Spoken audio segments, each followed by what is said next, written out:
Hello Bangladesh, আসসালামু আলাইকুম। বাংলাদেশের আনাচে কানাচে চলছে এক রহস্যময় দাবানল। লাকসাম জেলার রাজাপুর গ্রামের বড় একটি দোকানে গতকাল রাতে দেশে অস্থিতিশীল পরিস্থিতি সৃষ্টিকারী কোনো অশুভ শক্তি, ষড়যন্ত্রকারী কোনো একটি গোষ্ঠী আগুন ধরিয়ে দেয়। উক্ত দোকানে 2টি ফ্রিজ ছিল, 10-12টি গ্যাসের সিলিন্ডার ছিল, অনেকগুলো এনার্জি ড্রিঙ্কস ছিল, মুদি মালামাল ছিল এবং অনেক কসমেটিক্স আইটেম ছিল। নগদ অর্থসহ প্রায় 7 থেকে 8 লক্ষ টাকার মালামাল জ্বলে পড়ে ছাই হয়ে গেছে।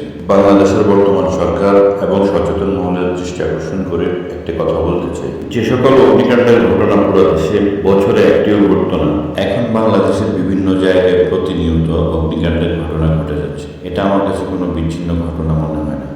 মনে হচ্ছে যেন জ্বালাও পড়ার নীতিতে বাংলাদেশ ধ্বংসের একটি পায়তারা চলছে। এখনই সচেতন হতে হবে। যারা সাজিয়ে গুছিয়ে প্ল্যান করে বাংলাদেশ ধ্বংসের পায়তারা করছে, তাদেরকে শক্ত হাতে দমন ধরাতে হবে। আসুন সবাই মিলে সরকারকে সহযোগিতা করি, দেশ ও জনগণের শত্রুদের কঠিন হাতে রুখে দিই।